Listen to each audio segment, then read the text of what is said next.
Good morning everyone. आज हम लोग स्टार्ट करेंगे अपना टॉपिक लॉस ऑफ प्रॉफिट। जैसा कि लास्ट क्लास तक अभी हम लोग ये पढ़ते आए हैं कि लॉस ऑफ स्टॉक कैसे होता है। ठीक है, लॉस ऑफ स्टॉक में इंश्योरेंस क्लेम किस तरह होगी। आज का जो हमारा टॉपिक है that is all about loss of profit. जब हम लॉस ऑफ स्टॉक पढ़ रहे थे तो हर जगह सिर्फ एक ही चीज का जिक्र था कि माल में कितना आग लगा, स्टॉक में कितना क्लेम कर सकते हैं, वगैरह वगैरह। अब जब हम लोग लॉस ऑफ प्रॉफिट में बढ़ते हैं तो we only want to discuss about the कितना बिजनेस में मुनाफे का नुकसान हुआ। ठीक है, मुनाफा मीन्स प्रॉफिट। अब ये जो मुनाफा है ये निकालने के एक सेट मेथड इन्होंने बताया है और एकदम लॉजिकल है। ठीक है, अब होगा क्या, मुनाफा में आपको क्यों नुकसान होता है। सपोज कहीं आपका एक फैक्ट्री में आग लग गया या एक बिजनेस में आग लग गया, ठीक है, तो क्या होगा। अब आप आग लगेगा संग संग बुझा के नेक्स्ट डे से बिजनेस तो शुरू नहीं कर सकते। आग लगाया भाई, बहुत सारा एसेट डिस्ट्रॉय हुआ, प्रॉपर्टी डिस्ट्रॉय हुआ, मैन पावर के जो डॉक्यूमेंट्स थे वो सारे डिस्ट्रॉय हो गए। तो it everything will take a certain time. ठीक है, एंड हम बहुत बड़े बड़े ऑर्गेनाइजेशंस की बात कर रहे हैं। ठीक, ये नहीं कि सर एक कागज जल गया तो ऑफिस बंद, नहीं, वो बहुत बड़ा आग लगा, बहुत बड़ा डिजास्टर हो गया तो काफी टाइम 4-5 महीने 6 महीने तक ऑफिस बंद है। ठीक, अब होता क्या है कि ऑफिस तो बंद है, सपोज मेरा डेट ऑफ फायर, ठीक है, डेट ऑफ फायर मैं आपको ये ना एक सम्स के हेल्प के साथ ही ज़्यादा बेटर समझा पाऊंगा, क्योंकि जब हम लोग नंबर्स को कनेक्ट करके देखते हैं ना तो ज़्यादा बेटर समझ में आता है। ठीक, तो मैं क्वेश्चन भी आपके स्क्रीन पे ही खोल देता हूँ तो आपको ईजी भी रहेगा देखने में।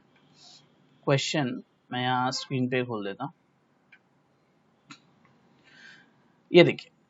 तो ये हमारा क्वेश्चन, डेट ऑफ फायर दिया हुआ है 30th जून 2012।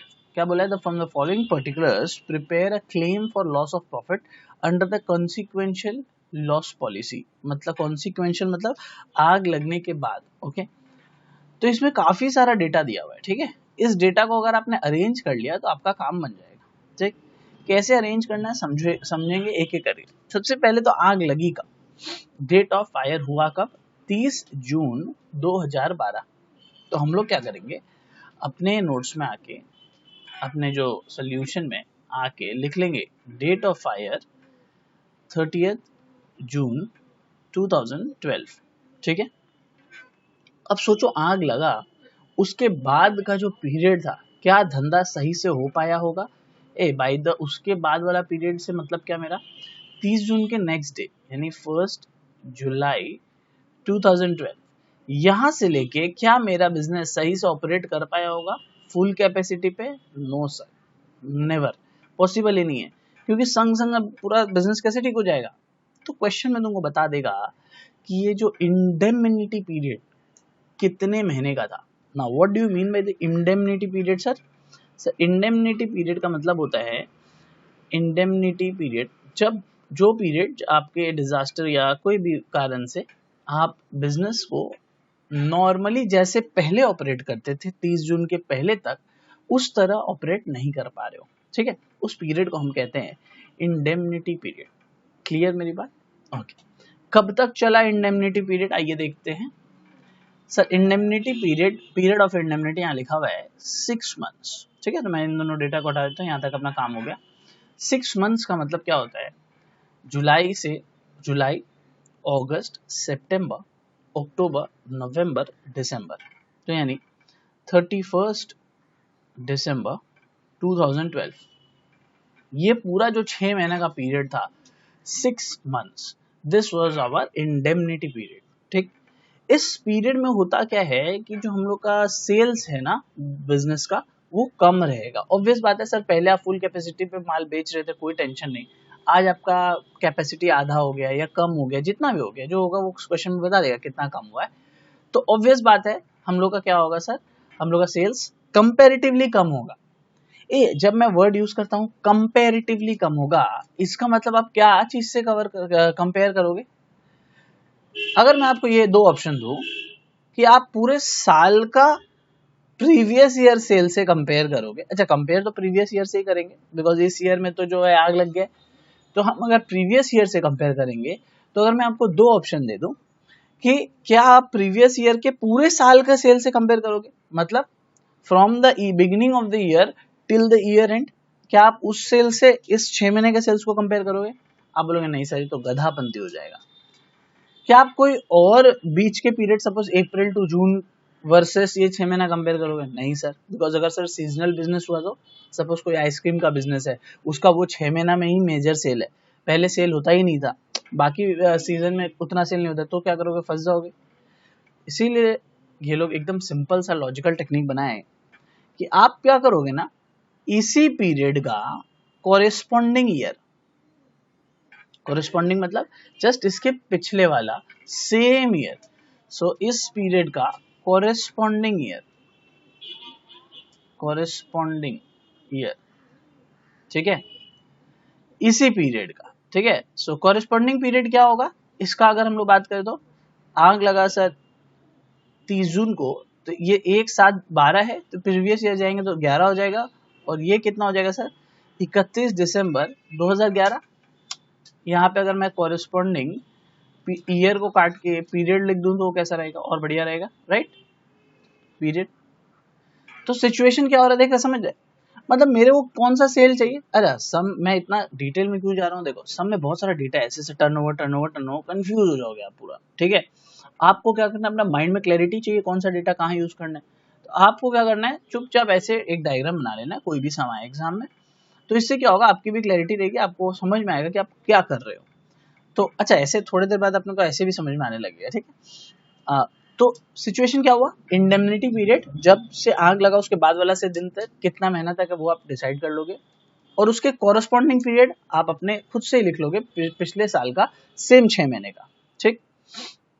अब इस सेल को बोलते हैं, ये जो सेल है ये मेरा प्रीवियस ईयर का सेल है, ठीक है, turnover for the corresponding period, और इसको क्या बोलते हैं, इस सेल को turnover for the indemnity period, ठीक है। ये दो टाइप के सेल हैं, आपको ये आपको क्वेश्चन में मिलना चाहिए, अगर नहीं मिलता है यानी क्वेश्चन गलत है, आपका कॉन्सेप्ट एकदम सही है, आपको मिलना ही चाहिए। देखिए, आपको कंफ्यूज करने के लिए नेक्स्ट डेटा क्या दिया है, नेट प्रॉफिट, हम लोग अभी ये नहीं चाहिए, चाहिए होगा स्टैंडिंग चार्जेस, चाहिए होगा जीपी रेशियो में वो काम आएगा, अभी काम नहीं है। अभी एक बार हम लोग क्या डेटा खोज रहे हैं, हम लोग खोज रहे हैं sir turnover for indemnity period and turnover for the corresponding period. तीसरा डेटा क्या दिया हुआ, 3 टर्नओवर का डेटा है, इस 3 डेटा में से कोई आपको 2 यूज करने हैं, ठीक है। Turnover for the year ending 31 मार्च 12 बोल रहे हैं, नहीं प्रीवियस फुल ईयर का टर्नओवर है, क्या ये भी आपके काम आएगा? नो सर, हम लोग को फुल ईयर के डेटा से कोई मतलब नहीं है, हमें कौन सा डेटा मतलब है सर, वो 6 महीना जब से आग लगा था उसके बाद वाला, तो उस डेटा को क्या बोलेंगे, ये देखो, turnover for the indemnity period 1 July 2012 to 31 December 2012, कितना? 1,12,000। अब हमको 2011 वाला भी डेटा चाहिए सेम पीरियड का, ये देखो नेक्स्ट लाइन में दिया हुआ, टर्नओवर फॉर द पीरियड 1 जुलाई 2011 से लेके 31 दिसंबर 2011, तो यानी कितना? 2,20,000, यानी ये वाली सेल मेरी हो जाएगी 1,12,000, और ये वाली सेल मेरी हो जाएगी 2,20,000। हम लोग का डेटा पूरा क्लियर, कोई दिक्कत है अभी तक? यहाँ तक कोई दिक्कत नहीं, राइट? ओके, सो ये डेटा मिलने के बाद आपको क्या करना होगा, अब देखो एक और कॉन्सेप्ट है, नीचे दे दिया है जो, अगर ये सम लाइन में, मतलब ये लाइन सम में नहीं होता ना, मैं आगे बढ़ जाता और सम सोल्यूशन स्टार्ट कर देता, बट एक प्रॉब्लम है, यहाँ क्या बोलता है, turnover for the year 2012-13 had shown an increasing trend of 10% over the turnover of the preceding year। बोलता है पिछले साल जो टर्नओवर था ना, इस साल जो टर्नओवर है वो इंक्रीज हो रहा है, कितना से इंक्रीज हो रहा है? 10% से। अब नॉर्मल हर एक बिजनेस में ना ग्रोथ होता है, ऑब्वियसली कोई बिजनेस स्टैग्नेंट तो होगा नहीं, ग्रोथ होगा। आज अगर मैं 100 रुपया का माल बेच रहा हूँ तो मैं क्या सोचूंगा, नेक्स्ट ईयर मेरा 110 का माल बिके या 120 का माल बिके, हर बिजनेस में ग्रोथ होता है। तो जो आपको यहाँ टर्नओवर का जो कैलकुलेशन हम लोग करेंगे ना, मतलब 2,20,000 प्रीवियस ईयर का था, तो इस साल ये लोग बोलते ना, एक्सपेक्ट कर रहा था बिजनेस कि सेम पीरियड में 10% ज्यादा सेल होना चाहिए, तो यानी हम लोग 1 जुलाई 2012 में और 31 दिसंबर 2012 ये 6 महीने में क्या एक्सपेक्ट कर रहे थे सर? हम लोग एक्सपेक्ट कर रहे थे, आइए मैं आपको फिगर के साथ दिखाता हूँ, हम लोग सर एक्सपेक्ट कर रहे थे कि 2,20,000 प्लस 10% ट्रेंड, ठीक है, 10% ट्रेंड इंक्रीज, ठीक है। तो यानी कितना हो जाएगा, 10% इसका कर लो, 2,20,000 मल्टीप्लाइड बाई 10%, दैट इज 22,000। तो यानी हम लोग कितने का सेल एक्सपेक्ट कर रहे थे बिजनेस से कि 2012 में आएगा, ये हो जाएगा अराउंड 2,42,000। ये मेरा एक्सपेक्टेशन है, इसको हम लोग बोलते हैं standard sales during indemnity period. क्या बोलेंगे, standard sales during indemnity period. मतलब प्रीवियस ईयर मेरा सेल था 2,20,000, मैं एक्सपेक्ट कर रहा था कि 10% से और ज्यादा होगा, यानी 2,42,000, 42,000। तो यानी मेरा total expectation, that is called standard sales. जो मेरा अगर कुछ बिजनेस में प्रॉब्लम नहीं आता तो मेरा 2,42,000 का सेल हो जाता। लेकिन सर क्या हुआ, 6 महीना, मतलब ये जो इस साल क्या हो गया, आग लग गया, और 6 महीना बिजनेस ठप पड़ा रहा, ज्यादा सेल नहीं हुआ, 1,12,000 सेल हुआ। तो हम लोग इसको क्या बोलेंगे, this is called sir turnover. यहाँ पे एक्चुअल टर्नओवर वर्ड यूज करेंगे, actual turnover during, T/O means turnover during indemnity period. तो यानी ये फिगर क्या हो गई, इतना मैंने सोचा, इतना आग लगने के बाद एक्चुअल में हुआ, कितना हुआ, 1,12,000।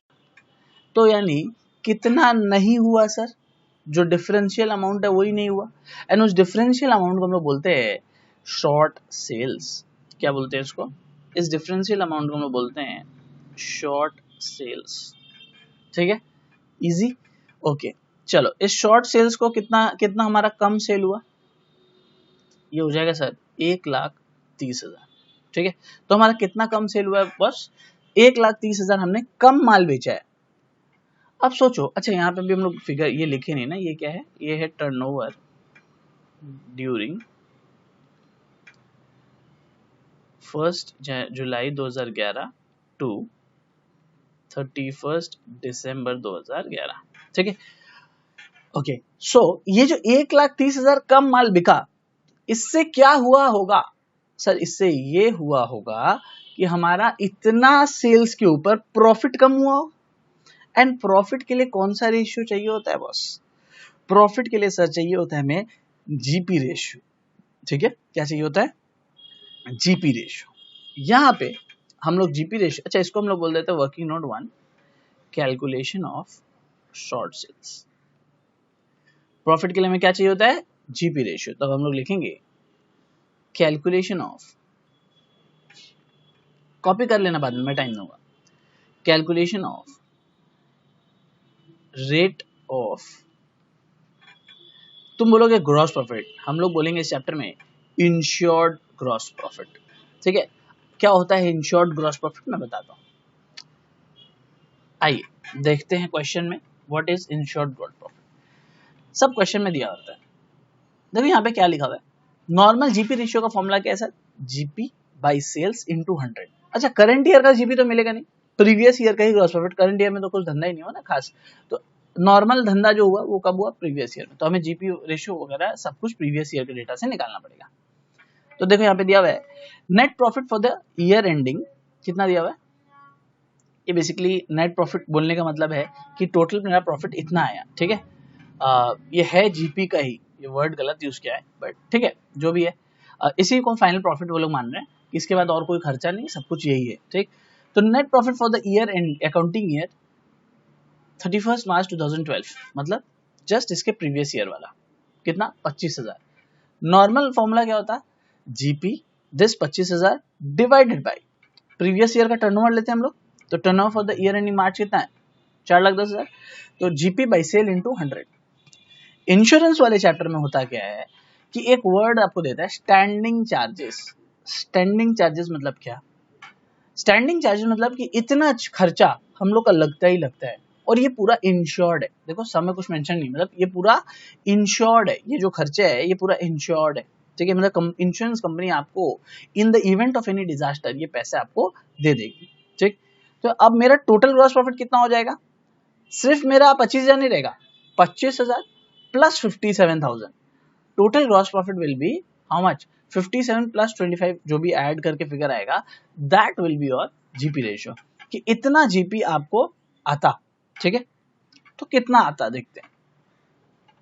तो फॉर्मूला पहले formula, therefore rate of insured GP, normal GP का formula GP by sales into 100, insured GP का फॉर्मूला लिखोगे profit plus insured standing charges, insured standing charges.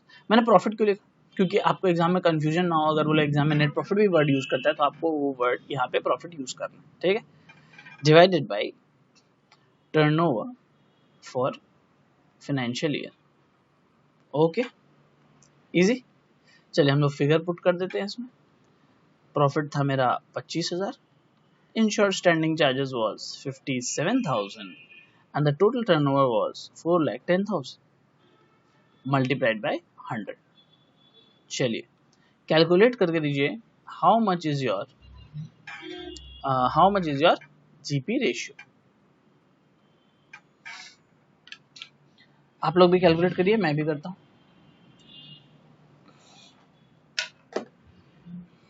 सब लोग अपना कैलकुलेटर यूज करना, मोबाइल का आदत तुम लोग मत डालना।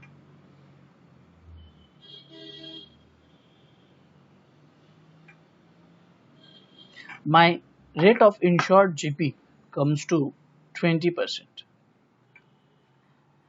ओके सर ये निकाले क्यों? ऑब्वियसली अभी बात किए थे कि ये जो शॉर्ट सेल्स हुआ है 1,30,000 का, इस पे हमने को क्या चाहिए था, अपने को ये चाहिए था कि कितना प्रॉफिट का नुकसान हुआ है। तो प्रॉफिट का नुकसान कितना हुआ है, रेट ऑफ जीपी से निकल जाएगा 20%।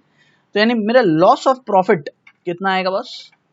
Sir point number 3, calculation of amount of loss, या ऐसे लिख सकते हैं ग्रॉस लॉस ऑफ प्रॉफिट, ठीक है, और इंश्योरेंस क्लेम। आइए निकालते हैं कितना हुआ। लिखिएगा सबसे पहले जीपी ऑन शॉर्ट सेल्स, मेरा एक्चुअल में कितना रुपया नुकसान हो गया। कितना रुपया नुकसान हो गया सर? सिंपल सी कैलकुलेशन है ना, जितना रुपया का आपका शॉर्ट सेल्स हुआ, यानी 1,30,000 आपने माल कम बेचा था, उस पे कितना परसेंट प्रॉफिट का नुकसान हुआ? 20%। तो कुल मिला के आपको 26,000 का नुकसान हो। यही रुपया आप जाके इंश्योरेंस कंपनी से क्लेम करो, राइट। अब आगे देखो, मस्त चीज, फर्स्ट फिगर ये निकलता है। उसके बाद दो चीज है जो इस सम में नहीं है, बट फिर मैं लिखा देता हूं कि अगर किसी सम में आया तो आप डाल देना, ठीक है। लिखिएगा एडमिसिबल मतलब जो इंश्योरेंस कंपनी आपको परमिट करती है इंक्रीज्ड कॉस्ट ऑफ वर्किंग, अब आग लगा है ना, तो आग लगने से क्या होगा, तेरा खर्चा बढ़ जाएगा। नॉर्मल जैसा काम करता था वैसा नहीं होगा, हर चीज में नया नया खर्चा लगेगा। तो अगर ऐसा कुछ सम में दिया होता है तो आप इसको ऐड कर देते। इस सम में नहीं है, मैं बोल रहा हूँ अगर ऐसा दिया होता तो आप ऐड कर देते, तो ऐड करके जो फिगर आता वो फाइनल फिगर होता। Admissible increased cost of working, जो इंश्योरेंस कंपनी बोलती है हाँ इतना हम मानते हैं कि इतना खर्चा बढ़ता जाता है। फिर कुछ सेविंग्स भी होता है, लेस इंश्योर्ड स्टैंडिंग चार्जेस, कुछ ऐसा खर्चा था जो अब आपको नहीं लग रहा है, ठीक है। सेविंग्स इन अब आपको नहीं लग रहा है ड्यू टू आपका बिजनेस थोड़ा डिसरप्ट हो गया है, तो saving standing charge, insured standing charges. इस सब में सेविंग्स ऐसा कुछ है नहीं जो आपको नहीं लगेगा, इसलिए मैं इसको भी नील करता हूँ। और फाइनल फिगर अगर ये दो होता तो आप इसमें डाल देते, तो ग्रॉस इंश्योरेंस क्लेम। देखो यहाँ तक सम में कुछ नहीं था, अभी सम खत्म नहीं हुआ है, मैं बोल रहा हूँ यहाँ तक सम में था नहीं कुछ, इसीलिए आप सम को क्या करो यहाँ तक कॉपी कर लो, मतलब पूरा जो भी हम लोग लिखे यहाँ तक कॉपी कर लो। उसके बाद हम आगे बढ़ेंगे, 2 ही लाइन का काम है, बट वही 2 लाइन सम का जान, ठीक है। हम लोग बात करेंगे जीपी ऑन एडजस्टेड टर्नओवर के ऊपर, तो चलो पहले आप इसको कॉपी कर लो फिर बात करें।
यहां तक कॉपी हो गया।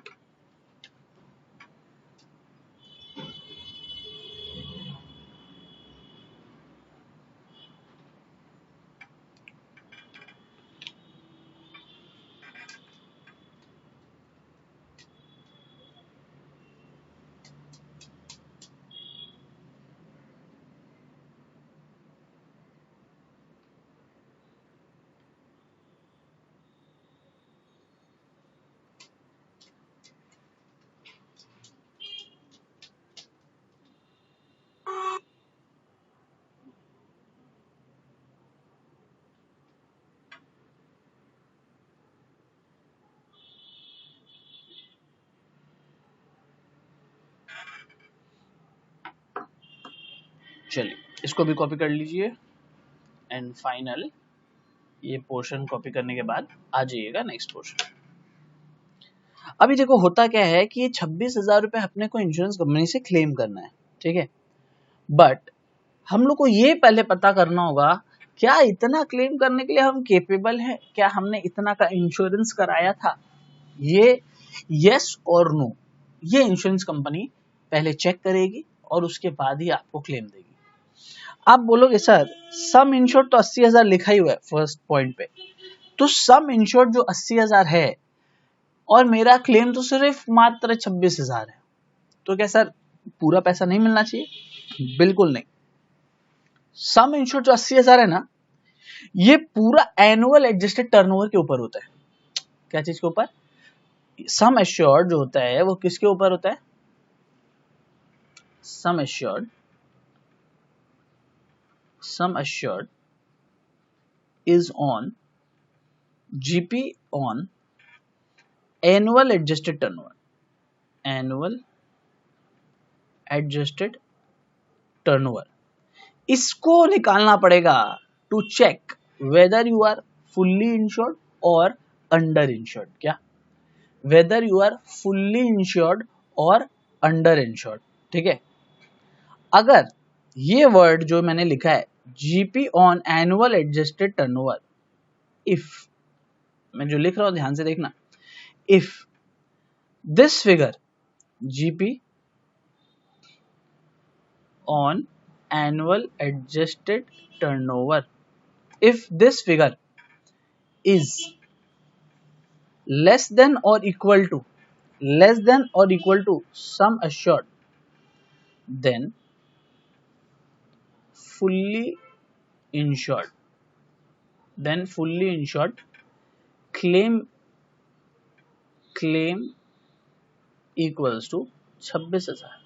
इफ मैंने क्या कहा? इफ अगर आपका जो GP on annual adjusted turnover अभी हम लोग जो निकालने जाएंगे, अगर वो 80,000 ही आता है या उससे कम आता है, तो हम ये मानेंगे कि बिजनेस पूरा इंश्योर्ड था, जितना actual GP on adjusted turnover था उससे ज्यादा ही हमने इंश्योरेंस करा के रखा था या उतने का इंश्योरेंस करा के रखा था, तो इंश्योरेंस कंपनी आपको क्या करेगी? ये पूरा 26,000 का क्लेम देके नक्की कर देगी। बट एल्स या इफ नॉट, ठीक, अगर ऐसा नहीं होता है, मतलब क्या, मैं ऐसा लिख देता हूं, if GP on adjusted annual turnover is greater than sum assured, ठीक है, या sum assured हम लोग लिखने से बेटर insured जो वर्ड है वही लिख देते हैं, sum insured, then average clause will apply, then average clause will apply, ठीक। अब एवरेज क्लॉज अगर अप्लाई होता है तो claim equals to policy value, formula बता रहा हूं, अगर एवरेज क्लॉज अप्लाई होता है तो क्या होगा? क्लेम इक्वल्स टू, बहुत इंपॉर्टेंट है, अच्छे से करना, ध्यान से छोड़ना नहीं है इसको, policy value divided bye GP on an adjusted annual turnover multiplied by gross insurance claim, ठीक है, मतलब पूरा आप 26,000 का क्लेम नहीं मिलेगा क्योंकि आप अंडर इंश्योर्ड हो, ठीक है। Then average clause will apply because we are under insured, ठीक है।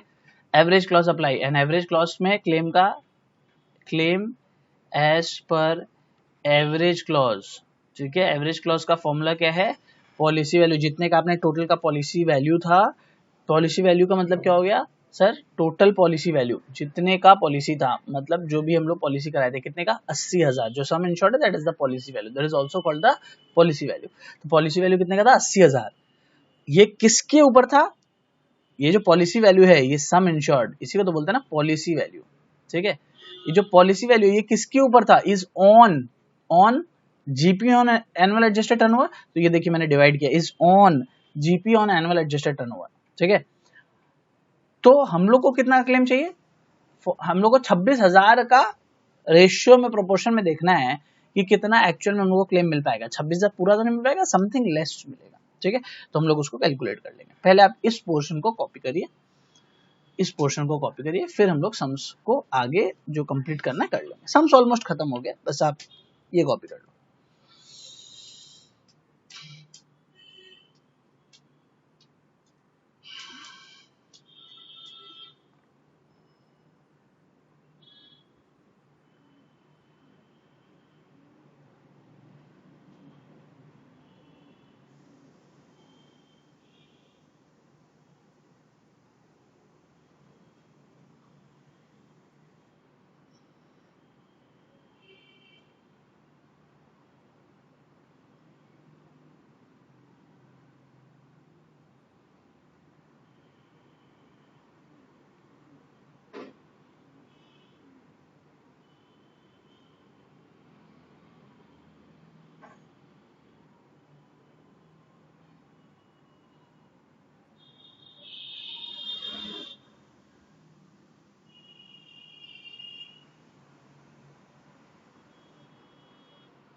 ठीक है, रेडी, चलो हम लोग इसको कंप्लीट करते हैं। और हम लोग अपना सबसे पहला काम ये करते हैं कि हम लोग अब ये नोट्स का पार्ट था, ठीक है, ये नोट्स का पार्ट था।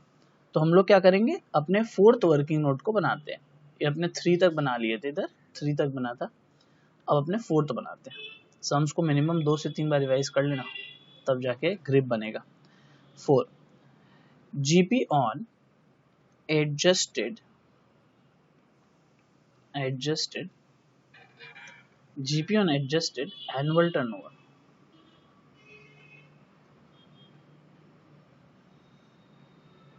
कैसे निकलता है समझो बात। हम लोग सेम पॉलिसी अप्लाई करेंगे, क्या, एनुअल का बात हुआ है तो एनुअल फिगर लेंगे, मतलब टर्नओवर कौन सा, 4 लाख वाला लेंगे इस बार। देखो turnover for the period ending 30 जून, मतलब ठीक डेट ऑफ फायर के पहले का फुल ईयर। मतलब अगर अपने डायग्राम से जाएं, समझने में इजी हो जाएगा हमसे। ये जो डेट ऑफ आया था ना 30 जून 12, बोलता इसके पूरा 1 साल पहले का, ठीक है, फॉर द ईयर मतलब पूरा 30 जून 2011। यहां से यहां तक का टर्नओवर कितना बोल रहे लोग, बोल रहे 4 लाख, ठीक है, 4 लाख। और इसमें ऑब्वियसली वो 10% जो हम लोग एक्सपेक्टेशन कर रहे हैं सेल वो बढ़ने का, वो तो बढ़ाएंगे, ठीक। तो हम लोग डायग्राम में लिख लेना, ये कौन सा, ये for this sale is sale for, मैं ऐसे नोट्स लिखा रहा हूँ मतलब एग्जाम के लिए नहीं, ऐसे आपके समझने के लिए, सेल फॉर फाइंडिंग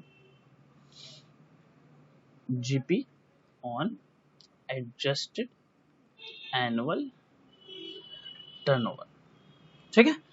चलो आ जाते हैं हम लोग वापस से इस पे। तो हम लोग कहाँ थे, हम लोग थे यहाँ पे। सो एनुअल टर्नओवर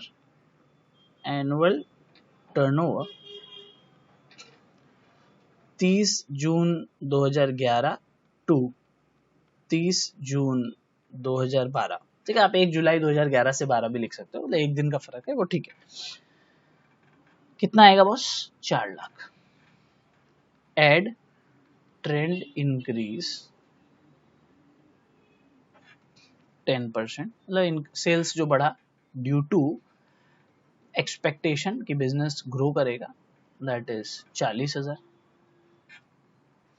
अरे यहां तक तो बिजनेस ग्रो किया भी ना, सोच के देखो, यहां तक बिजनेस ग्रो नहीं किया क्या?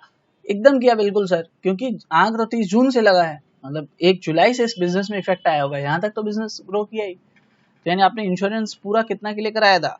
4,40,000, ठीक है। तो आपका इतना सेल के ऊपर क्या ग्रॉस प्रॉफिट होगा, उसी के ऊपर आपने इंश्योरेंस कराया था। नॉर्मल सिनेरियो, आग लगने से पहले यही तो कराया होगा, करेक्ट। तो दिस इज आवर सेल्स, इसको हम लोग क्या बोलते हैं? Annual adjusted turnover. अब इसके ऊपर हम लोग को क्या निकालना है? GP on annual adjusted turnover. तो GP on annual adjusted turnover equals to वही जीपी का rate 20% into 4,40,000। This will give us 88,000 rupees, ठीक है। कोई डाउट नहीं? बिकॉज जिस तरह हम लोग उसमें शॉर्ट सेल्स के लिए किए थे 20% इंटू, देखो ये देखो शॉर्ट सेल कैलकुलेशन 3, उसी तरह हम लोग क्या किया 20% ऑफ टोटल एक्चुअल से, मैं जो बिजनेस इफेक्ट होने के पहले तक का बात कर रहा हूँ, ठीक है। ऑब्वियसली इंश्योरेंस हम लोग तो तभी कराएंगे ना जो बिजनेस इफेक्ट होने के पहले वाला प्रॉफिट है, उसी के ऊपर इंश्योरेंस क्लेम कराएंगे। ग्रेट। अब आप इसको लिखो और हम लोग ये देखते हैं, चेक करते हैं ये 88,000 क्या सम इंश्योर्ड से ज्यादा है या नहीं। नोट्स फॉलो करते हैं। तो हम लोग क्या लिखे, कौन सा अप्लाई होगा, ए या B? If GP on adjusted annual turnover is less than हुआ या इक्वल टू हुआ, पहले देखो फर्स्ट पॉइंट हुआ अप्लाई। सम इंश्योर्ड था हमारा 80,000, राइट, और हमारा जीपी आया कितना? 88,000। तो ये लेस देन तो नहीं है, ये 80,000 है ना इस सम में, तो ये लेस देन तो नहीं है सर, बिल्कुल भी नहीं। तो यानी यहां पे हम लोग फॉल करेंगे 88,000 ग्रेटर देन 80,000, फिगर के साथ समझो। ये वाले क्लॉज में फॉल किए, इसमें फॉल नहीं किए, तो हम लोग का क्या होगा? एवरेज क्लॉज अप्लाई करना होगा, ठीक है। तो आइए लिखते हैं हम लोग, since GP on adjusted annual turnover is 88,000 less than some uninsured or policy value of 80,000, sorry my mistake, यहाँ पे हमने लेस देन वापस से लिख दिया, फर्स्ट पॉइंट को मिटो ना रे बाबा। आप लोग ग्रेटर देन करके एवरेज क्लॉज लगा के फिगर लाइए। मेरा ये स्लो हो गया है, जैसे ये चालू होता है मैं भी आ जाऊंगा आपके साथ।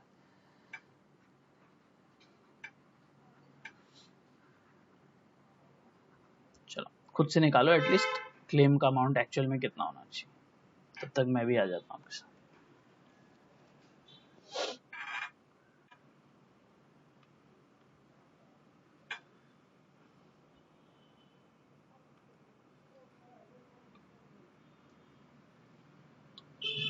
रेडी?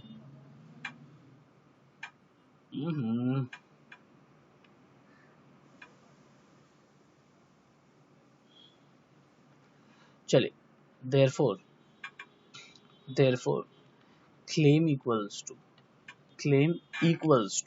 कितना होगा बताओ? what by what? सर आपने बोला फॉर्मूला में सम इंश्योर्ड या फिर पॉलिसी वैल्यू, ठीक है, 80,000 policy value divided by the GP on annual adjusted turnover, that is 88,000 there are 3 zeros, मिट ना रे, पहले मिट जाता था, अभी ऊपर मिटाया था ना ऐसा, मिट 88,000 multiplied by how much? The gross insurance claim, and gross insurance claim हम लोग का कितना था? 26,000, इसलिए वहां पे हम लोग वर्ड यूज किए थे ग्रॉस। तो देयरफॉर क्लेम या नेट क्लेम लिख सकते हैं इस बार, ठीक है, नेट क्लेम इक्वल्स टू, अच्छा अगर फर्स्ट पॉइंट में फॉल कर जाते तो gross claim equals to net claim, सब वहीं खत्म हो जाता। सिंस हम लोग फर्स्ट पॉइंट में नहीं फॉल किए, एवरेज क्लॉज अप्लाई हुआ, net claim as per average clause, how much? Calculate, and that will be your final answer. 80,000 divided by 88,000 into 26,000. 23636. 23636 done, खत्म, सम्स खत्म। सो आपको लगा होगा सम्स बड़ा है, क्यों मैं बहुत शांति समझा रहा था टाइम लेके, but some is very easy, so you can complete it with in 10 to 15 minutes in the exam. And ये सम बहुत इंपॉर्टेंट लगता है मेरे को। लॉस ऑफ स्टॉक का भी जो कराया दैट इज ऑल्सो इम्पोर्टेंट, और ये भी इम्पोर्टेंट।